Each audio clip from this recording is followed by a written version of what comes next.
Hello, everyone, and welcome to another episode of Justin the Food Entrepreneur Show. I'm Justin Bizzarro. I'm your host. That's Bizzarro. For anyone who's out there, you can find us on Instagram at Justin the Food Entrepreneurs. You can find us at Justin Bizzarro. Again, 2 Z's, 2 R's. I know it's a little confusing because of Bizzarro Superman and Bizzarro wherever else he existed, Seinfeld, Friends, maybe. And then you can find us on Spotify and anywhere else you listen to yourself through podcasts. Also importantly, and I just skipped it, you can find us on Gorilla Brave on Instagram. That universe is growing. As I keep explaining on the shows, I've taken 28 years of information that was stuck in my head. And as I transition in life, relationships fall apart, businesses sold, broken apart, whatever we did with them, I didn't know what to do. I was lost my identity. Darkness, trying to find my way, seminary, silence. And then all of a sudden I started writing these essays about things I knew, commissaries, cooking beef jerky, making hot dogs, anything that was possibly in my head or on my computer that I could go back and reference, or a book that I had from school, or whatever I've done, compounded in my head. It just sort of weirdly organized when I stopped trying to put things out into the world, and I just listened to what the world wanted in a weird way. It's hard to explain. A lot of God in there in the cracks, but it is coming out in Gorilla Brave. It is very basic right now because it is for the low-hanging fruit of all the individuals that's sort of like, how can I get started? Well, where do I start? Or I'm already in a food truck. How do I get into a restaurant? Well, I'm just going to give it away. Like, I get it. Pay, money, coaching. Yes, there'll be events and summits for people to come to and learn more. Of course, those are going to cost money. But at this point, I'm in my life where it's just like the podcast. I'm just going to give it away to everyone. And a lot of the information, because I've done the podcast, have been merged through the entrepreneurs that have been on here, that I've been able to go through also the podcasts, listening to them at 2x, sometimes just dumping the episode somewhere where it'll give me a transcript. I do that too.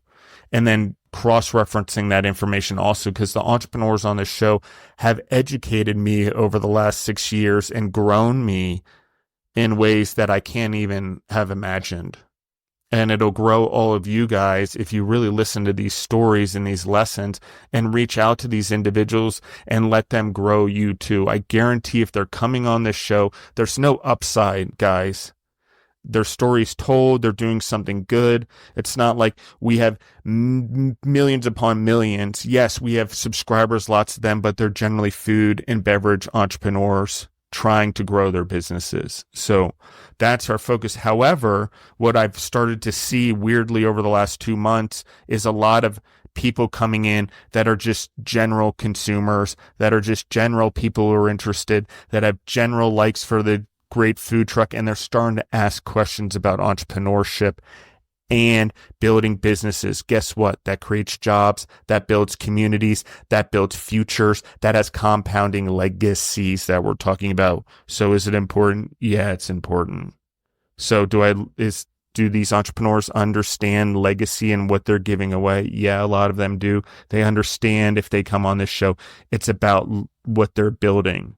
And that's why it's important that I anchor all of this for this business that is coming on here, that is 106 years old. Okay? It's building tradition. It's building legacy. Someone built something that is now supporting something long after he's gone. Let's talk about that. I have Katherine DeCicco, and everyone knows Gene. Gene's back from Walter's Hot Dogs out of New York. How are you guys doing? We're doing great, Justin. Thank you so much. Thank you for having us on. Yeah, you're very welcome. So I laid it on thick there, guys. Sorry about that. I'm all pumped up this morning. So let's talk about Katherine's journey. The audience, Gene has been on the show multiple times. The last episode you did, Gene, where we broke apart the menu and the stories and all that, it's our number one episode right now. I do want you to know that it continues to get downloads. It's continually used as the one that we use to sample for people as they want to understand how the episode works, because it came out so well. It's wonderful to hear. So, I mean, is it number one because we're sending it out? Yes. Is it number one before we start sending out? Yes. But we started understanding the format differently. So it became the one that I've sort of laid out the formatting. I give a topic at the beginning. We talk about the stories. We sort of then talk about the menus in a way that gives it substance. And then we sort of exit, and those are the ones that seem to have the most impact on the individuals, where the questions, the stories, where we can give back to the audience in a way. So I appreciate that. So let's talk about Katherine's journey in this business. Katherine started in it 11 years ago. So that would have been when the business was roughly 95 years old, which I think about, that's Harley Davidson years, right? We're talking about those type of numbers, Ford years, maybe, etc. So let's talk about your journey, Katherine, from little baby Katherine to where you are now. And this journey, sort of, there's this lingering family business, obviously, something you guys are interested in. But you also had a life of yourself growing up and all of that outside of it. So let's talk about that. Yeah, absolutely. So, like Gene, we worked in the business a little bit, when we were younger. We would always come down and our grandfather would be there, and, making ice cream and up front helping customers. And, I worked there sporadically some summers throughout, college, when I was 16, when I was 20. But, we grew up about 45 minutes away from the business. And, it was always something we were excited about, whether we worked there, we were coming down to see our grandfather, we admired him and we were excited. It was his place, it was a really important part of our family. And I actually grew up, I sang, I was always into music. So when I went to college, I actually was studying, very far off from hospitality. I was studying music. And when I got out, I had studied music industry. And when I got out of college, I did a minor in business. But I didn't know what I wanted to do really. And the music industry has evolved and changed so much since then. That was 2007, 2008. When I got out, I had a few different careers in the city. I moved to the city with my college roommate. And, I worked at a hedge fund. I worked in a few restaurants. And then the last place I landed, that's really what brought me back to the business, was a hospitality PR firm in the city, a boutique firm called Bullfrog and Baum. And I started out there. I didn't know anything about PR or, hospitality PR that had even really existed at the time.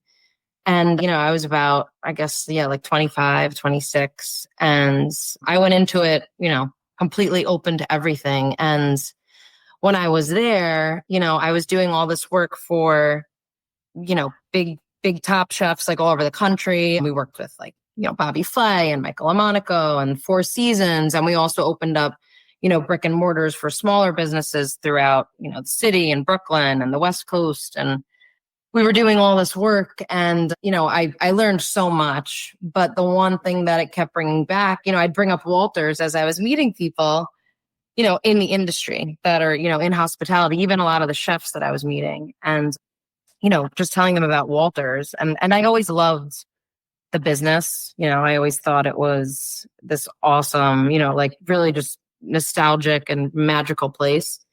But, I started talking to people about it more and more. And I was just so excited about it. The more I worked in hospitality and the more people I met in the industry. And, I learned so much doing that it really made me, think, I should be doing this for my family business, branding and menu content and restaurant openings and, press releases and talking to the media and all that. So that's kind of where I was, right before I came back to the family business.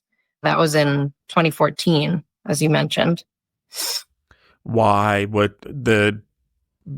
Obviously you now have a set of skills that are useful to the business. It's not just a family member coming into the business. I think that that's valuable in this discussion right now because it seems to be common for both you and Gene is bringing an outside skill or developing a skill and then bringing it into the business that utilizes the business.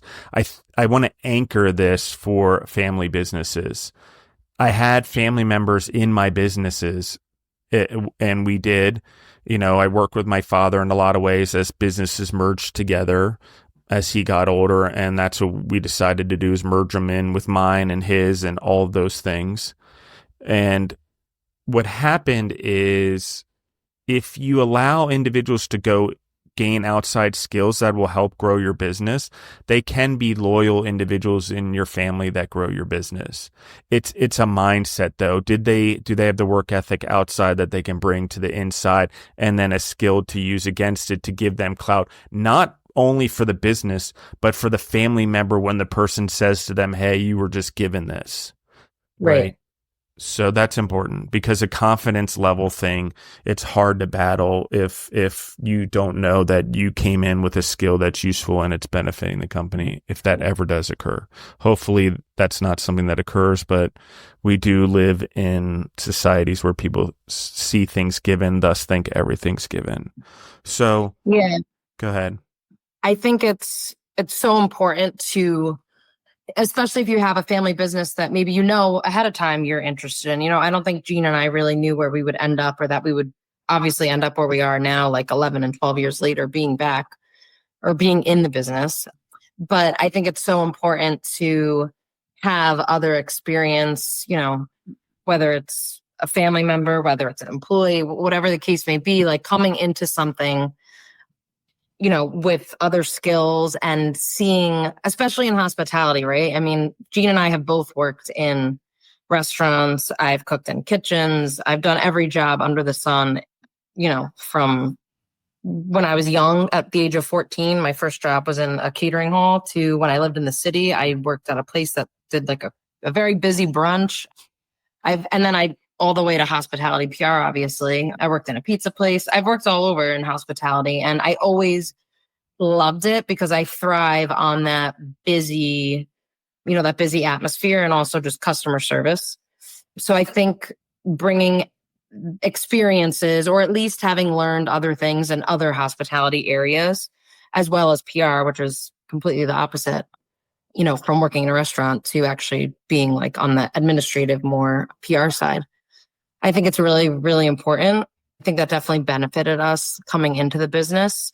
And I think it's something almost Gene and I laugh about now, because we didn't know where we were going to end up, right? Like when I came back to the business, 11 years ago, I was like, oh, I'm going to do PR. I'm going to, work with magazines. And I started our Instagram back then, we just hit 24,000 followers. It took a while, but it's growing. And I started it when I worked at my hospitality PR job, because I was like, we need an Instagram, because that's kind of when Instagram started to be popular. I don't think we knew what we were going to do. And Gene, kind of had, his entrepreneur background. I didn't come into it thinking, I'm going to do this, grow the brand this way, start a retail business, start a food truck business. We really just came together and hit the ground running. And I think when you get to work with other people, especially within your family, that have that motivation and that work ethic and that initiative, I mean, you can't help it. When I came back, I just had so many ideas, and I had a list when I came back to the business. And again, I was 25, 26, and I had all these things that I wanted to accomplish, but I hadn't worked in the business much more than a few summers. It was a different business back then as well. So, we learned everything literally from the ground up, working at the Mamaroneck Flagship, and then starting the food truck business and expanding it from there. And I think we both have that, just that drive and that, again, work ethic. I think that hospitality is one of those industries where if you don't love what you're doing or some aspect of it, it's almost impossible to succeed, because it consumes you a lot of the time. I think you have to really have that, that drive and that passion for it. I agree with you.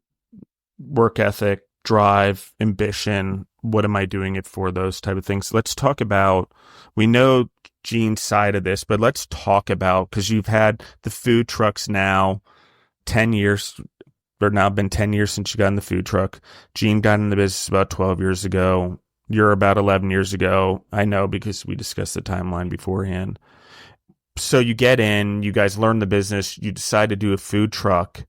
I mean, it's sort of your guys' thing. It's a generational thing. I mean, the food truck is truly a definition of our generation in hospitality. There's a lot of other things they're coming about. The newest generation is more about, I don't even know, loudness, attention, big, but it's different. But ours is about that. And food trucks definitely defined us and helped us grow our business. And you're helping in that. I see not only did you use what you had, but you used something that was a way to get your brand out there, and now you're growing it. I think do you have 6 trucks now? We have five food trucks. 5 food trucks. Okay. Talk to me about that, Catherine. Talk to me about this journey. First food truck, now 5 food trucks. I mean, you guys keep adding more. By the time this podcast comes out, I'll probably be number 6. So let's talk about that. Let's talk about this. Yeah. I know you've spoken to Gene before, but the food trucks were an idea that he had, long before coming back to the business. And it was something that he wanted to do. And when we were finally together in 2015, we started the process 2014 of building our first food truck. Again, don't know anything about food trucks. They were still becoming popular at that time, even where we are in Westchester County, New York, there was, so many less food trucks than there are now. And we started the food truck, and, we laugh about all these things, as I'm sure so many people do when they start a business, that we did from 2015 to, even a few years ago. We learned everything. Like, just, there's so much that goes into a food truck. It's a restaurant on wheels, right? So every aspect of it, from cleaning to maintenance to, what to do when the generator shuts off, and how to get to an event and book events and just everything. We started the trucks. It was April 15, 2015. We announced the first food truck, and it was huge. I mean, the response that we got, we had no idea was coming. We got hundreds of emails that one day. We had a little bit of an idea of what we might do. We thought we were maybe going to, sit on the street and do vending and see where it took us. But we got such an influx of basically party and catering inquiries that we came up with a menu quickly, and we started responding to all these emails, literally hundreds and hundreds of emails and even calls. And we kind of just changed the business into a real catering and events type business. And, we're so fortunate where we are that we've been around. People hold Walters close to their hearts. It's nostalgia for them. It's about family. So just, people were so excited that they could have Walters at home, maybe for their parents' birthday, where they, took them to Walters for the first time, 30 years ago, or their grandparents, or it's all generational. So just to see that helped so much for us, even just learn about our business and see how important it was to all these people.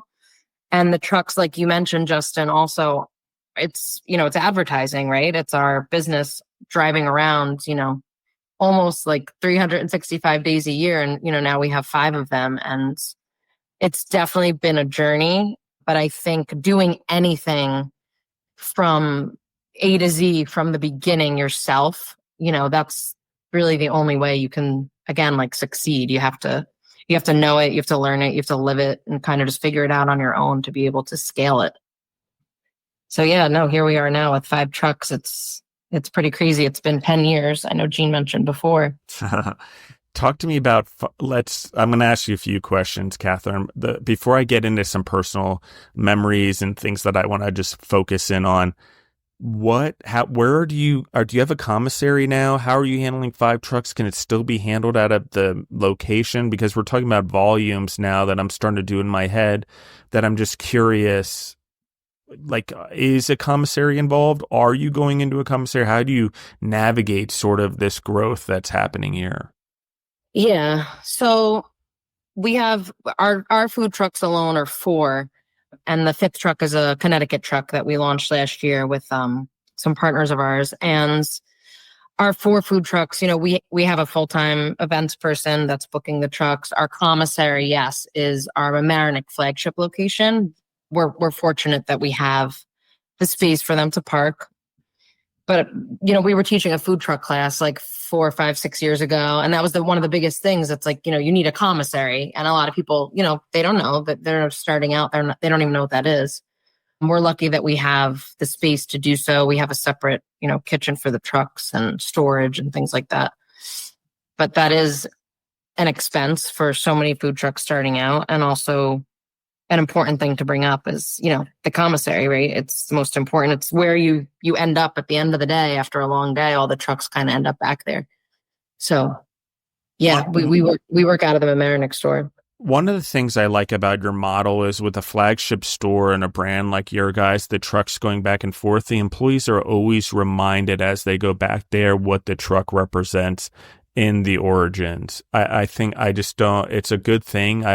It's a good cultural thing. Maybe it's a subconscious thing that's going on right now, but having that reminder, just that base, I think is important because commissaries can be very institutional, for lack of a better term. And so I do like that. There's probably something more there. I'm not sure you guys would know more than I do. You live it.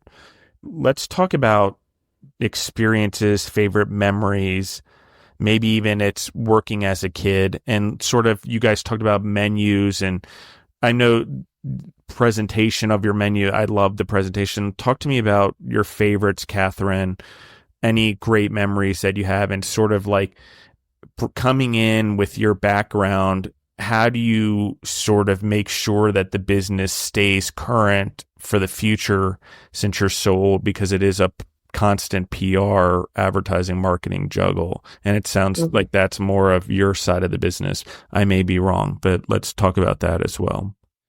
Yeah. So I think, again, because our grandfather, Gene, who was Walter's son, it was his business.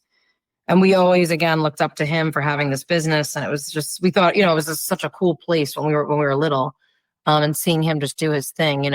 I always, when I came back, was adamant about doing everything with him and being there with him and just sentimental about it. Like he taught me how to he started making ice cream and Italian ice, I don't know, 60 years ago. I made sure that I spent time with him, going to the store to get fruit and making all these things from scratch that he started, that he did. I wanted to understand everything that he was thinking. When we were back in the business, we were all always asking him questions, and some of the answers are like, he didn't even have an answer to. He just did it, he didn't even remember why. It was like, just something that happens, because he was going through it. But we wanted to know and make sure we spoke to him about everything and learned, why we split the hot dogs and why, we do certain things the way that we do them. So yeah, that was important to me. And my fondest memories, even from the past 10 years, were those first few years, with our grandfather. He'd come on the food truck, he was there the day that we launched the trucks, and just spending time with him. And we sat at his table so many times and, read him like Facebook messages and Facebook comments. And he was blown away by it all because he had no idea what he had really kept going and what he had created in the 60 years that he was back in, he bought the business from his father, and he was really there for the bulk of the business. So just, yeah, that was just always super important to me. And that's really like what I remember from the beginning. Very cool. Let's sort of talk about your guys' relationship in business. It's a family business, so there's already a family dynamic. There's also the two of you guys working together. You guys sort of took the food trucks on. Talk to me about family dynamic, responsibilities, what life looks like for you guys. I think that you have a very growing business, and everyone's sort of finding their roles. Talk to me about that a little bit and how you guys work with each other and how you guys are growing the business together through your roles. Absolutely. So yeah, our family business, it's really me and Gene and our sister, Christine. She's a little bit older, and our mom. But like you said, Gene and I started the trucks together. So the businesses that we kind of like started together when we came back, we did it all together. We learned everything together. So while we both wear many, many hats, sometimes the same hats, sometimes different, we're driven the same, and we're, our work ethic's the same. So we really we're just bouncing things off of each other every day. We'll meet in the office or talk on the phone, and it's like, we recap, we have a list of things to go over, and it's everything from scheduling and, operations and new business and menu updates to, truck events we need to review that came in, or, issues going on at one of our locations, or, payroll and HR. It's really everything we have our hands in. So between the two of us, we definitely balance it. It's not always easy, especially when you own your own business. I would say it's 7 days a week, right? I mean, our business is open, so it's hard to really have any kind of, break, but just the balance of work and life and, being together and, trying not to talk about, business stuff. And I think that's definitely a balance for anyone working within their family business or just owning a business in general. It's hard to separate yourself from it sometimes because it's always there. It's always constant. There's always people needing something or, something happening or going on when you're not there. So it's hard, but I think the two of us together, because we've done it all together, really, again, bounce off each other and we can rely on each other for things that are needed if the other one can't, get to it. Yeah, absolutely. Gene. I think Gene can, of course, speak to that more, but... Yeah, go ahead. Gene, I'm interested since let's bridge this gap here. Absolutely. So I think it's important too, when Katherine and I joined the business, we were, over 90 years in business for a single, at a single location, brick and mortar restaurant. And, Katherine talked about wearing, many different hats, and it could be all at once because we now have 4 businesses. We now have the restaurants. We now have food trucks. We now have the retail business for our hot dogs, our mustard, and our pigs in a blanket in grocery stores.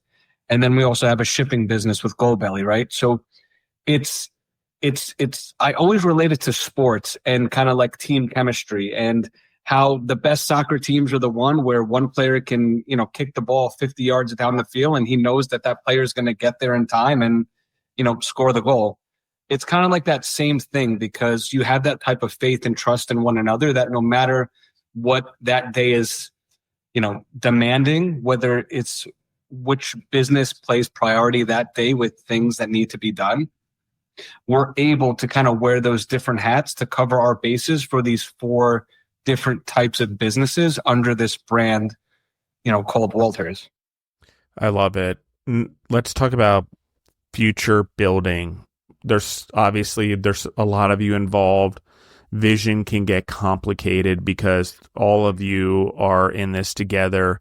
How do you as a family talk about and come to visionary decisions, future decisions, trajectory decisions of the business that are more long-term, such as going on Goldbelly or retail or an additional store or additional food truck? Maybe it's bigger than that. Maybe it's the franchise or whatever the partnership in Connecticut. How do you sort of navigate those as a family? Because they're very strategic, and I think doing them strategically the way that you guys are doing it is important.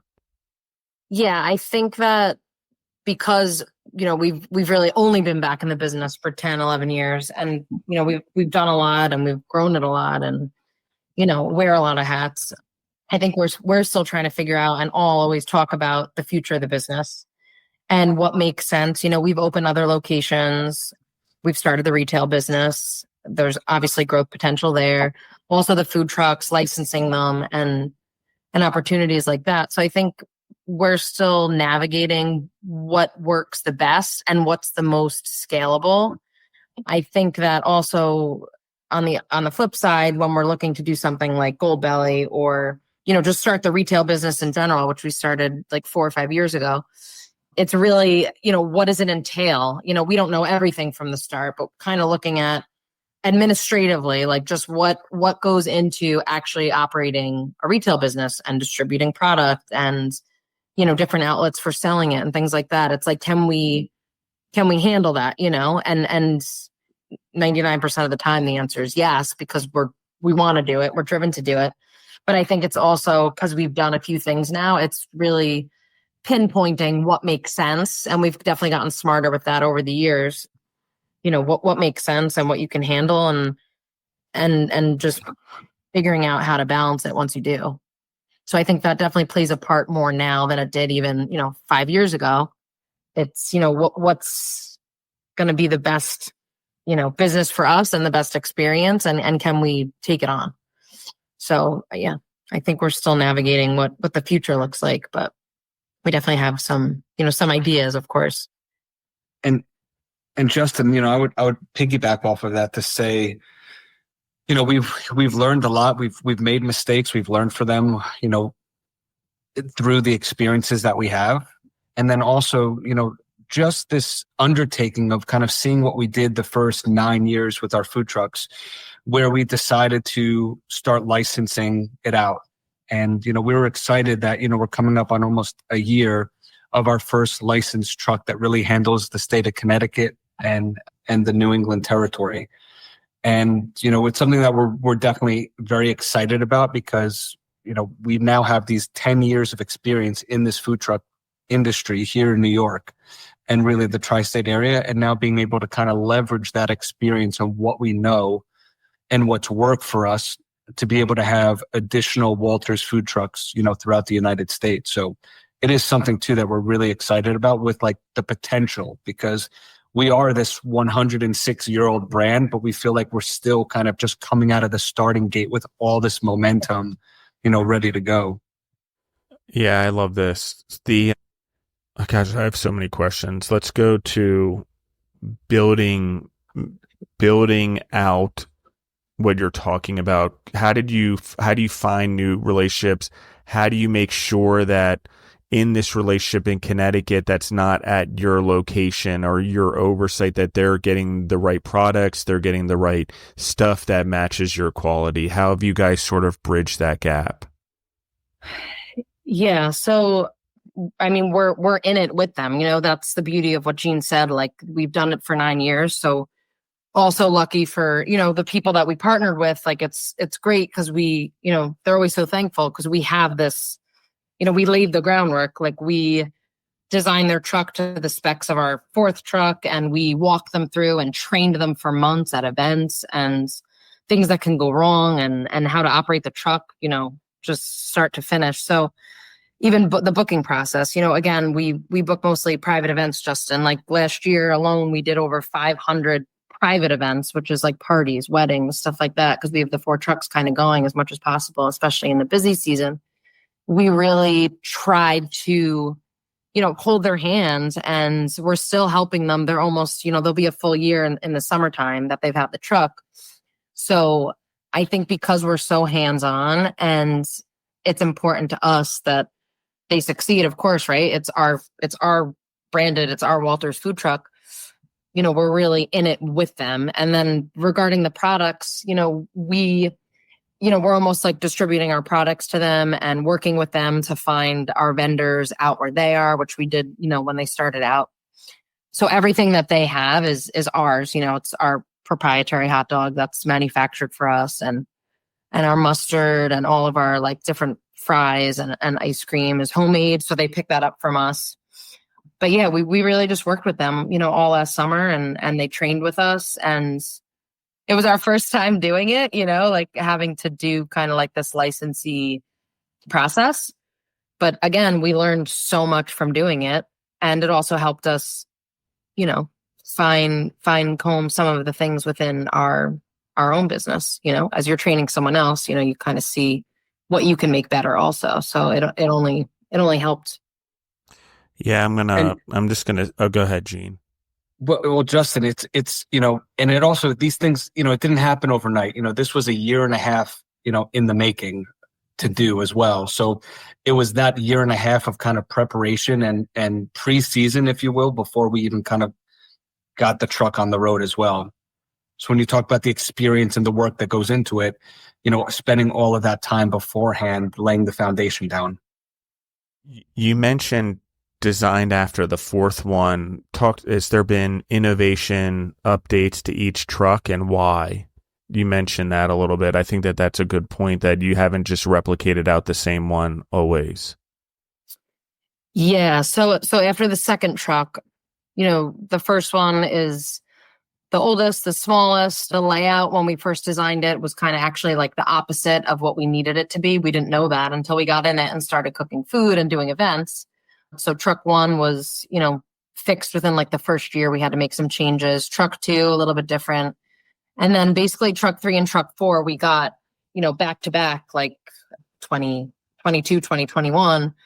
And yes, with every truck, there's always things that you want to make better. That'll make, for us, it's always about the operation. What makes us faster? What makes it more comfortable? What makes it better for the customer, even on the outside of the truck. So truck four, which is our biggest truck, that was the one for them to replicate down to our exact equipment order. We literally like put it in for them, and then they placed the order with our vendor, because you learn every time you build a truck, right? Even with the layout, the different flooring that works for, non-slip or slip. And, you learn so much from 1 to 4 that it's all about the design and how it's going to make your operation just more efficient, and make it better for the business overall. Gene can touch on it too, obviously.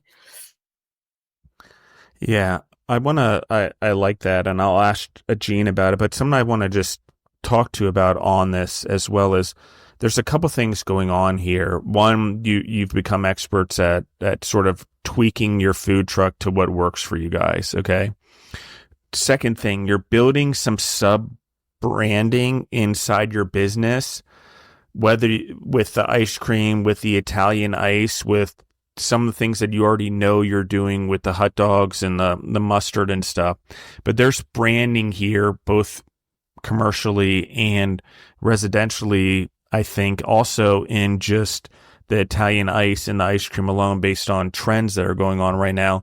So obviously that's there. But what I'm on a greater scale, if you're growing in the independence work, you're talking commissary models, producing your ice creams probably at a greater level, maybe Italian ices, maybe hot dogs, mustard, you already have co-packers. But is there thought about this expanding that you're doing, that you may eventually have to bring it in-house into your own manufacturing system? Just out of curiosity. Yeah. I don't know that it's something. Yeah, I don't know that it's something that we will do. I know years ago we even talked about, obviously hot dogs is like the meat manufacturing, but just dealing with manufacturers versus when do you get to a place where like you could do something like that yourself, or the mustard, or, it's a whole other business, obviously.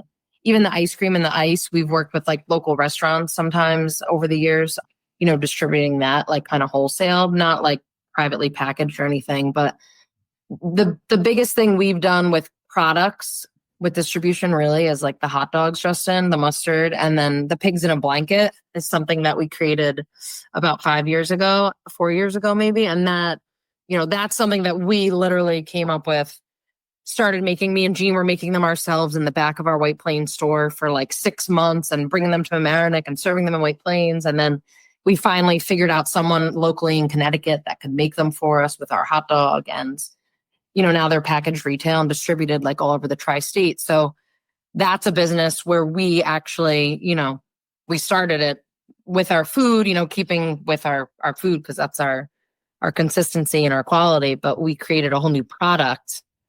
That's kind of the most of anything we've done with your question that you were asking, I would say. Yeah, the reason I say it honestly is the seed of the future.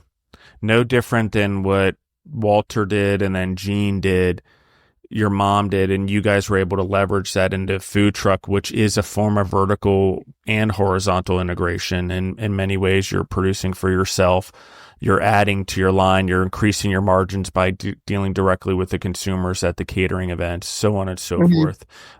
So the reason I ask and the reason I say it is also to keep in mind that a seed planted, sometimes you go through situations in businesses, and we've seen businesses like yours that grow maybe at a different rate than you guys, but at some point they need to get control of their brand because the manufacturers can't keep up with the amount they want. And when they have multiple manufacturers, they can't keep up with the product consistency that they're used to originally.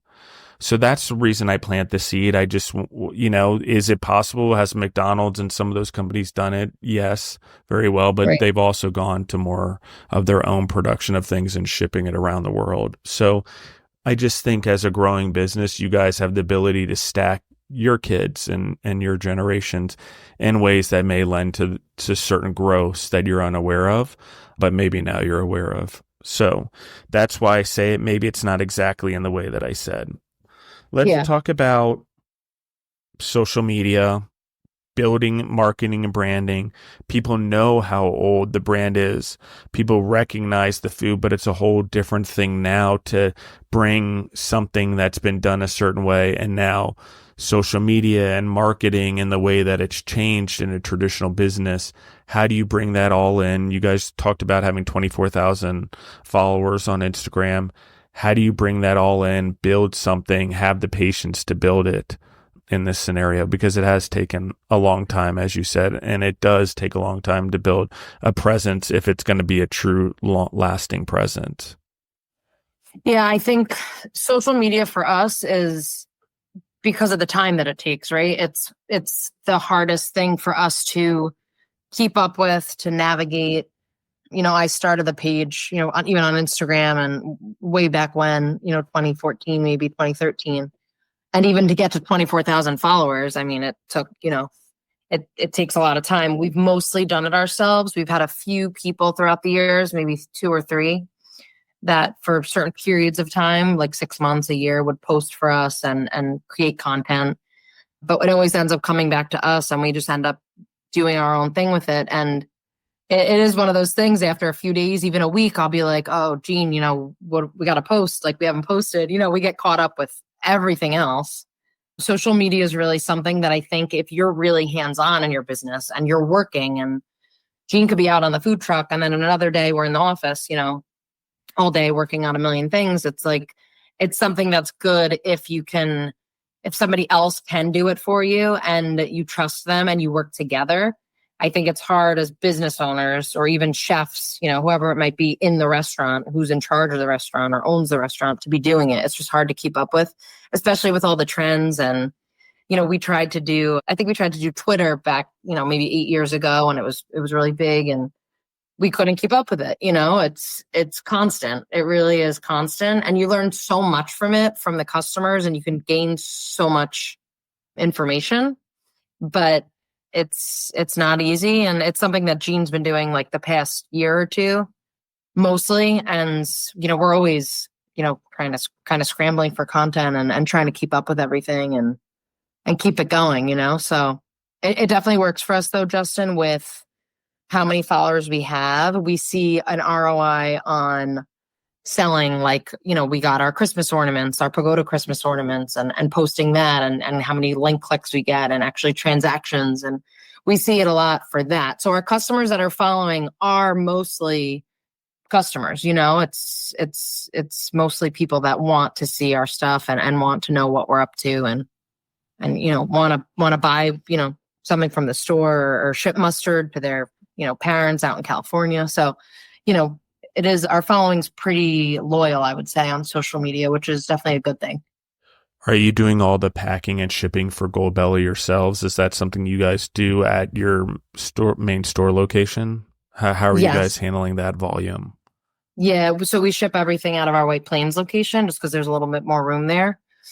And our sister Christine is mostly in charge of our online ordering and shipping. But throughout the year, the holidays, we're literally all there, my mom included, especially around Christmas, New Year's, 4th of July, Super Bowl. We do a pretty big push for Goldbelly around the holidays, as do they. They do great pushes for their clients, and great marketing. So we pack everything ourselves, and we just do it. You do what you got to do.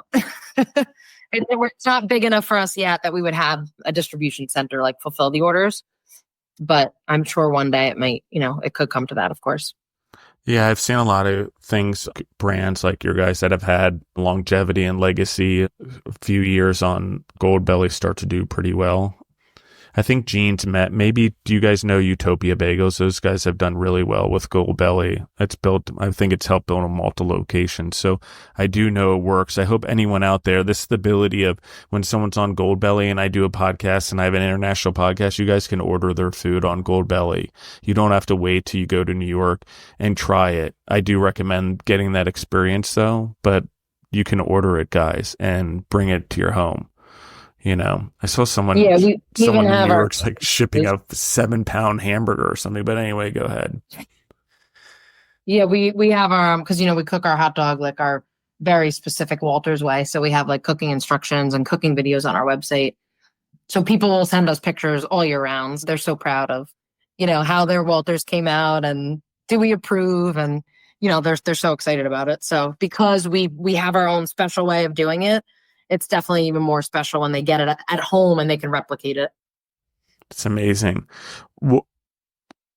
Talk to me a little bit about you guys. We talked about the holiday ornaments. You guys have a truck that you guys do marketing and advertising. Talk to me about those things. Gene and I have talked about them a little bit, but from your perspective, these are things that help. I mean, your customer base is loyal enough where they're buying Christmas ornaments of the original location, amongst other things. Talk to me a little bit about that, how you guys have sort of started building that and added in the food truck. Let's dive into some of that. Yeah. So there's so much opportunity once you get into the world of like merchandise and branded items. We actually started working with this company that designs toys, ornaments for everybody all over the country, stuffed animals, really anything. And we started working with them about like 4 years ago. And we started with the pagodas, which were huge. I mean, the day that we posted them, we probably sold half the inventory we got.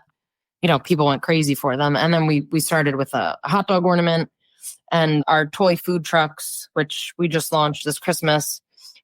I will go back to our grandfather, Gene. He loved ordering branded stuff. I mean, he would, for our anniversaries every 5 years, we would celebrate and he would always have something made for kids and spinning tops. And, we even have like the little matchboxes from, so long ago, 50 years ago, 60 years ago, we still have pens, anything, we always say when we make something, we're like, Pop would love this because he wouldn't be able to believe that we can make, a Walters pagoda Christmas ornament. He made Christmas ornaments about 20 years ago, just, simple. So he would be so amazed by all these things that we're able to do now and all the skilled people around the country that are able to create them and design them and make them. So that's definitely a branch of the business for us. We've always been big on merch. Like we've always had it, again, because we have that loyal following. So we're really lucky in that aspect too, that our business has that, 106 years. It's something people want to take home, whatever it is, they want a piece of it, whether it's mustard, whether it's an ornament, whether it's a t-shirt or, hot dogs or whatever the case may be. We're fortunate that our business has that legacy. And it's definitely when you create a new business and it has a following like that, it's the same thing. People want a piece of it with them. They want to take it home. Yeah, I love this.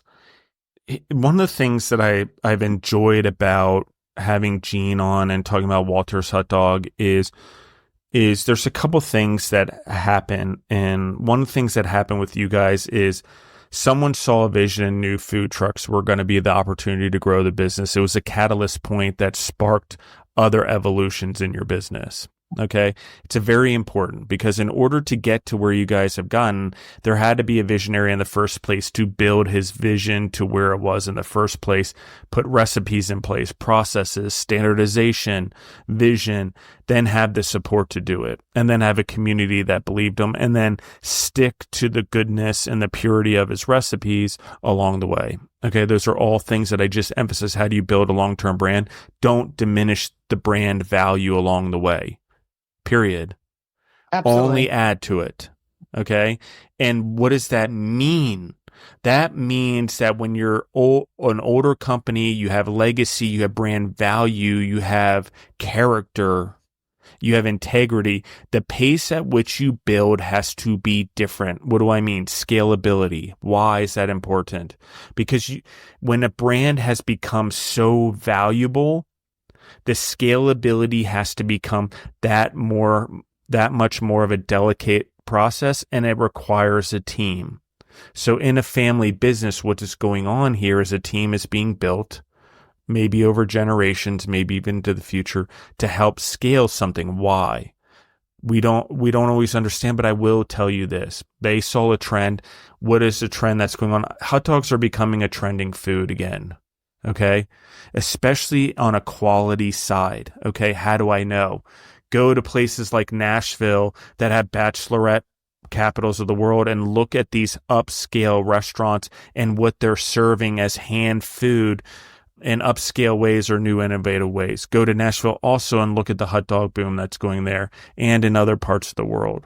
Why is that important? Is it competition to Walters? No.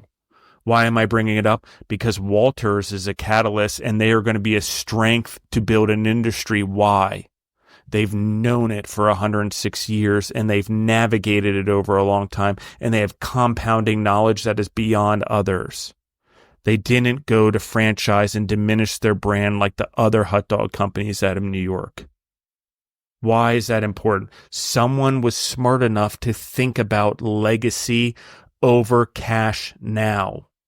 Because what will happen in the generations of Walters hot dogs, it will be bigger than we could have ever imagined. Why? In abundance, in the way that's true to them, in the way that they want to grow. Why? Because they're staying true to their original integrity of the brand and what was built. So when we're thinking about starting a business right now or whatever, Bill Marriott started a root beer stand and a taco stand. Now look, there's Marriott hotels everywhere. Sometimes with generations, it changes. When Bill Marriott's son took over, he got into hotels, saw an opportunity there, took the franchise model they had learned at Roy Rogers and Bob's Big Boy, and he took the food franchise model and he applied it to hotels. Now Marriott is all over the world. So there is catalyst and generational legacy and things that happen. And think about it this way. Marriott is all over the world, and there is a Mormon Bible in every one of those hotels in every room. Whether you're Mormon or not, think about the impact truly of what's going on there and how many people find that Bible and what has happened also in the growth of Mormonism, not only because of Mormons, but of people like Bill Marriott. So I'm not connecting it to faith, but I want everyone to understand the legacies that we're building when we commit to build a business, if we're truly committed to build it in a way that has long-term growth, creates jobs, legacies, betters the world. Okay? Gene, Catherine, what I just said, do you guys have thoughts about that? You're the ones living it. If not, I can move on to the next question for sure. Yeah, no, I definitely can touch on it a little bit. I think for us, Justin, exactly what you said, we are so mindful of our grandfather, of his father, of what they built, of the simplicity and consistency of our business and what it means to people. I mean, that's what our business is built on. So we're just so mindful of that with every decision that we make. I think it also helps to that aspect that we are a family business because there's, 4 of us involved, and someone might have an idea and then the other people in the group can maybe disagree or agree, but we could all talk about it and look at it from a different perspective, but still come back to that root of like, well, is this the right thing to do? Does it maintain the brand and the integrity? And, we're always all thinking of new ideas and ways to also, make more revenue, ways to grow the business. We're selling, like a $3.50 hot dog. So we're always thinking of things that we can do while keeping that consistency and keeping that, brand, what it is and what it was and what it will be. So I think that also helps that there's our family dynamic because we all can balance each other out, especially when thinking about new opportunities. It's like, well, what's good now? What can we scale? Maybe we hold off on that. Every year we kind of have a list of things that we want to accomplish and we all talk about them and figure out where we can go this year. And I think it definitely helps keep us, keep all of us just on the same page because there's a few of us discussing different things. So 2 parts, just, about the family business. And then also that we're so mindful of that. And again, it's also because of our grandfather, because he was so important to all of us. And we want to, honor what he did, and we don't want to change the business. Like making the slightest change for us, is a big deal because of, so many years behind us. So we really, really, really try to stay true to everything we know and everything that our business is. I love it. One of the things that I think I want to talk about with the audience and just talk about is what marketing funnels. It's a term that's thrown around a lot, and I think it's thrown around a little bit. There's ways to capture audience, but I think the term, it thinks that we suck people in. But really what I want to emphasize and use here as an example is Walter's Hot Dogs, which is, yes, what they're doing is they're offering layered solutions to their customers and their loyal customers.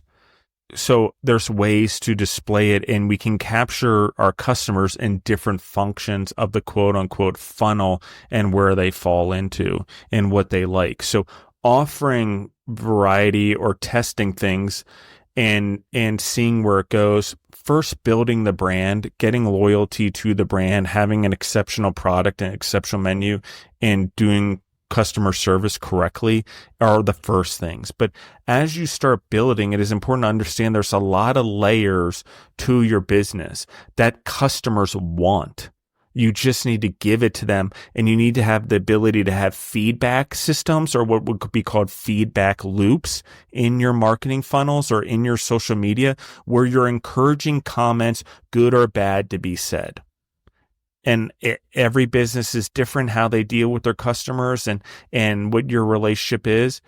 But humility, growth, a little bit of suffering so something better comes along, it's okay, but create the feedback loop so you can grow and know that the customer, there may be a great idea in there. It may not always be, they may not always have the exact right thing, what they're saying or whatever, but there's something in there to pay attention to. Every comment back is important. Now, how do you capture them? That's important in a business. We talked about this a little bit.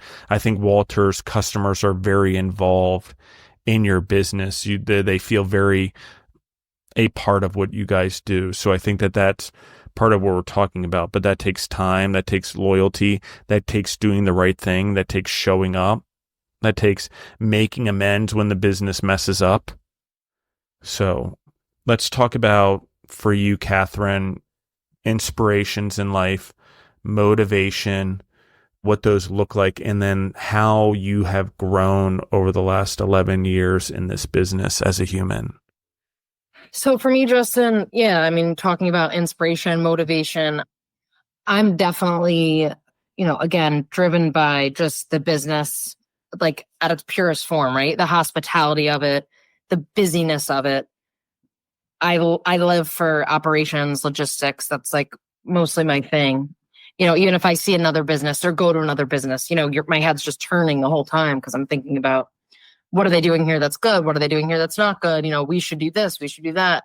I'm always looking at it from, just like this bigger picture, because I really genuinely love hospitality, customer service, just serving people, cooking good food, and everything that comes, as a part of that, and hospitality overall. So yeah, for me, that's really where I would say my motivation comes from. And just the past, 10, 11 years, because we've started businesses again, which helps so much, because people will think they want to start a business, and then you start a business and, you don't know the 30, 40 things that go into just having a business that has nothing to do with being in a restaurant or being on a food truck.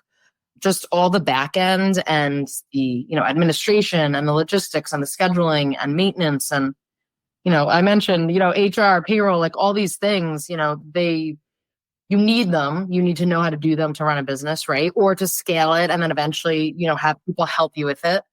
And I think that it's so important to learn just from the ground up with any business you're starting. So that's always kind of like my advice is, you got to do it. You got to be in it to be able to teach someone else or to scale it yourself. So for us with the trucks, we were able to scale them. We're still tweaking things. There's still things that can be fixed, but we were able to do that because we were open to learning and we accepted challenges and we just, dealt with them, learned from them, moved forward, and made whatever changes we needed to. So I think that's been the biggest, help for me over the past 10 years, is just not knowing where I was going to be. And then just once I was in it, it kind of just snowballed, and I learned so much, and I took on everything that I could because I had to, and also because I enjoyed it. And I think that's the best way to learn, right? And to pass something on. Yeah, poor Gene. I've neglected him this entire time, but that's okay. I'll make it up to him. I know where to find him. Katherine, talk to me. This will be my last question for you guys.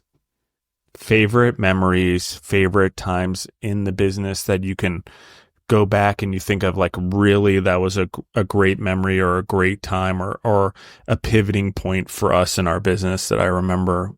Can you highlight any of those? I don't know if Gene has anything that stands out. I'd have to think a little bit on like a specific memory. Gene, do you have anything that comes to mind for you? Yeah, I mean, there's so many. I mean, think about, what was it, 9 years ago when we did our first collaboration? I mean, a lot of restaurants weren't like collabing at that time. And Black Tap in New York City was like one of the biggest at that point in time, with their crazy shakes and their burgers, and how we happened to do that collaboration with them, and how that started all the collabs that we now do every year. To that, to the food truck events, from doing New York Comic-Con to bringing 3 trucks to the Soundside Music Festival in Connecticut that has, 25,000+ people, to bring in 2 trucks to Governor's Ball in New York City, to all the movie sets and, celebrity outings that we brought our food trucks to. I mean, there's definitely a lot of very cool and special moments for sure. Yeah, there's definitely abundance there. I can tell. I like that it's been this catalyst for you guys to come together as a family. Also, all of you guys work together. You all have your roles. You know your roles. You also understand what your roles are in growing the business. I think I can feel it. I'm sure there's tough times. Family dynamics are difficult sometimes, but I appreciate it. I'm going to ask Gene one more question before we go. I know I said it was my last question. Gene, over the last year and a half, what has changed most for you in your life?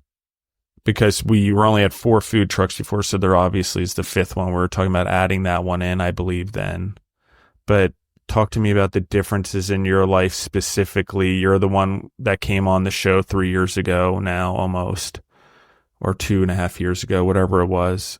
Talk to me about the differences now. The business has changed. It's evolved. So have you. What's changed?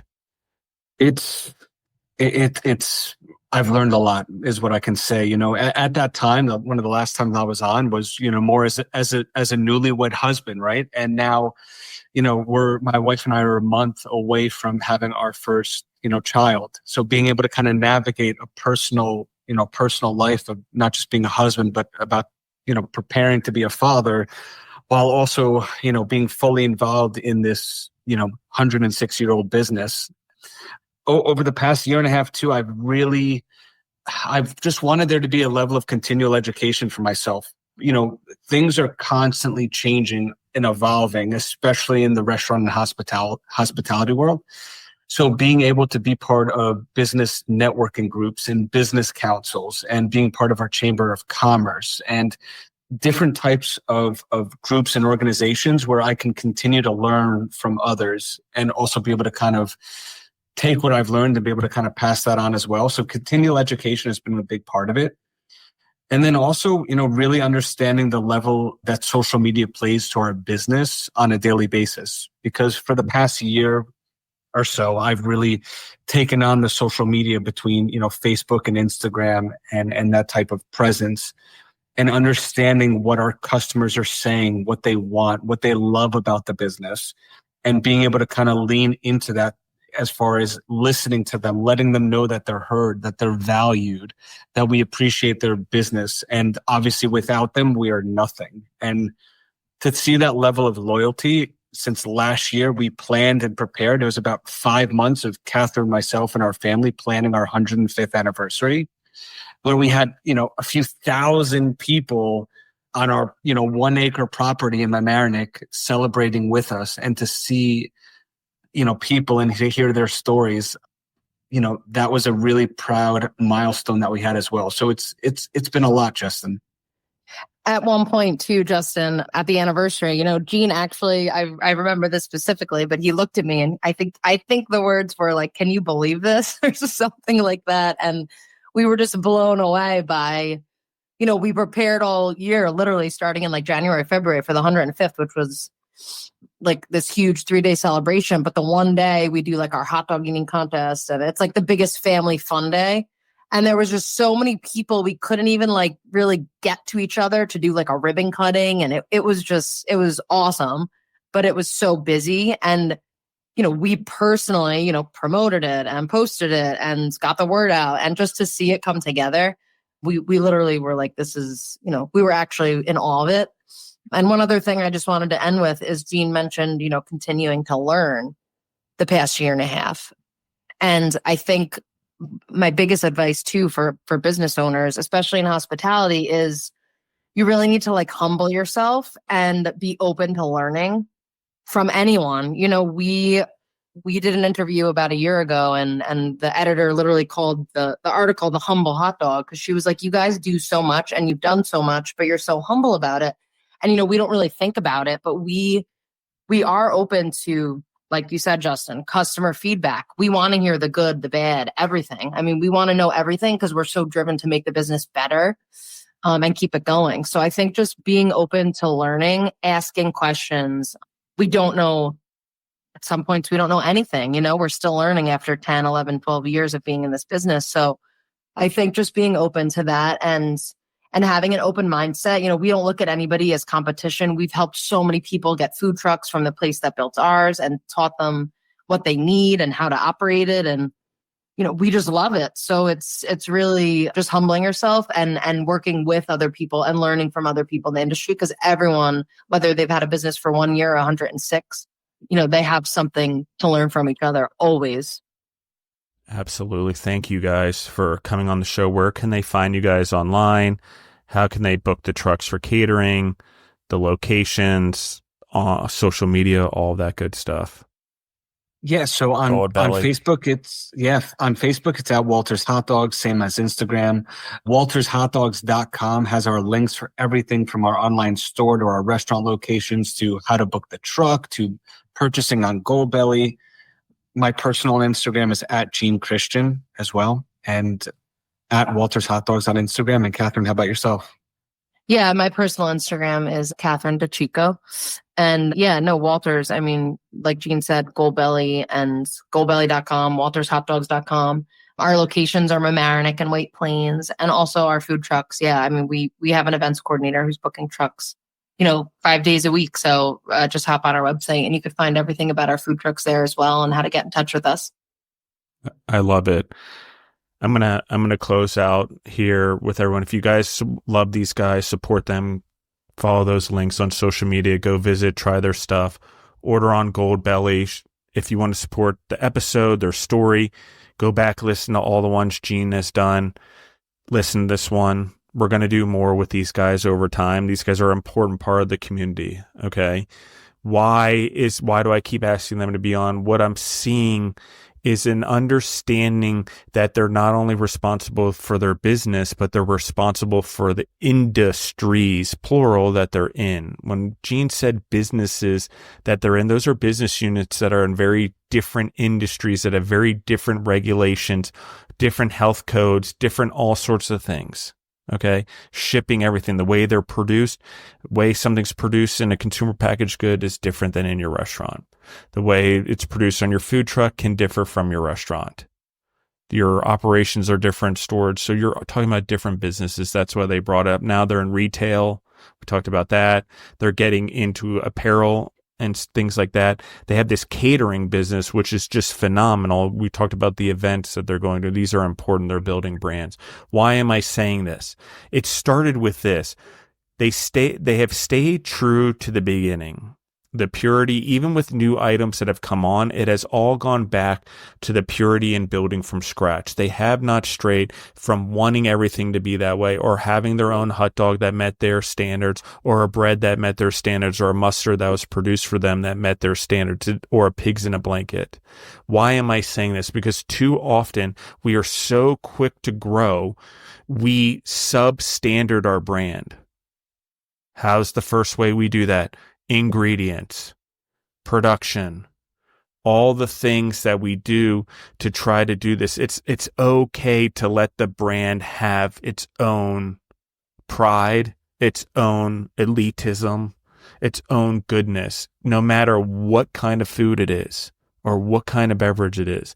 The brand will build its own character and integrity with your help, but you've got to get it growing at the beginning. What we talked about here is someone had built the integrity and the character of the brand and the food and the service.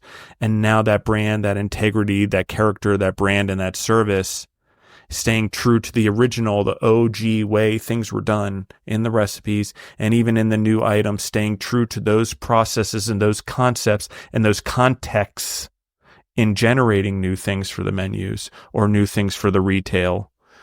New ornaments, a food truck, toy, all of those things stay true to the core values of that integrity and that character. So when scalability comes, a loyalty is being built on a greater level than just speeding out a process out of a production. It's important that everyone understands, and not only that, these two individuals are going to help build industries around it. So I just pay attention.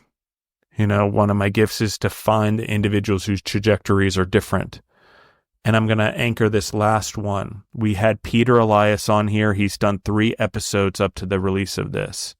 Peter Elias, I met in 2009. Life had fallen apart, 2010, really fallen apart. He decides he wants to get out of real estate in Chicago and get into the restaurant business and own a falafel shop.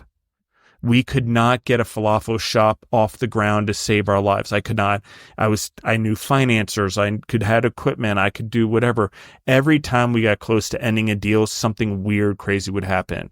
The last deal fell apart. 2 days later, that building collapsed on the building he would have moved into. What is Peter doing now? Peter runs a multi-million-dollar restaurant in Ocean City built on God's Bible, and he is not afraid to share it in the way that he does it, and he's growing other people, and he's going from 1 location to 4. But why is this important? It is important to understand individuals that have potential and are willing to invest in and what that trajectory looks at. And we need to pay attention to those individuals because those are who we need to emulate now. And hopefully, if we stay involved in those individuals' life, we don't have a falling off because an individual isn't truly weighted until we pass. So why am I saying this? Why am I pointing at Walters? Because pay attention to what these guys are doing. It's not to imitate them. That's not why I'm saying it. Imitation is not going to get you anywhere. What I'm saying is they're staying true to what was built and what is their family core values built into the business.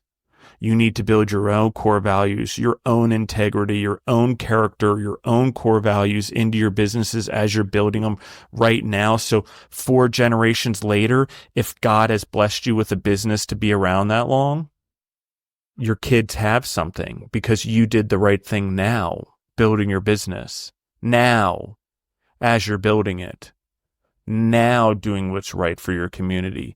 Now doing what's right for your vendors. Now doing what's right for your customers. 105 years might go by and your great-great-grandchildren might be born into a business. Just maybe. Thank you guys for being vulnerable and coming on the show. Gene, I love you to death, man. You're a dear friend, and anyone in the audience knows that the darkness that I've gone through, like seriously as an entrepreneur and as a human, a lot of people just didn't know how to handle it or whatever, or I no longer suited their purpose or whatever. That's okay. I'm not angry. I know God works in that way. But Gene has always been there checking in, giving some encouragement, whether it's to do the podcast again or continue to build an industry or help others in the industry, he has done that for me. I owe him more than just being on the podcast, just so everyone knows.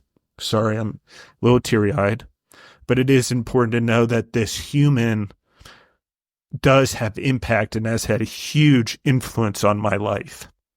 And he will on yours if you guys do it, and so will Katherine. These are huge catalysts in human nature and human existence and in human future. What are they? What do I mean? It means for whatever reason, things that they're working on are greater than they understand right now, and their influence and their impact will impact many through what their knowledge and the things that they're doing. I thank you, Gene. I thank you for your influence in my life. Katherine, welcome to whatever this club is that we have over here of entrepreneurs. I thank you for being on here and being so vulnerable and telling us your story, Gene. And thank you for being a really great friend. This podcast led to that friendship, so I'm grateful for that as well. Thank you, everyone. Thank you, yeah, absolutely. I love you guys in the audience. I appreciate you guys. Keep sharing, keep listening, keep helping those out there. And, one day at a time, it gets better. So thank you, everyone, and we're out.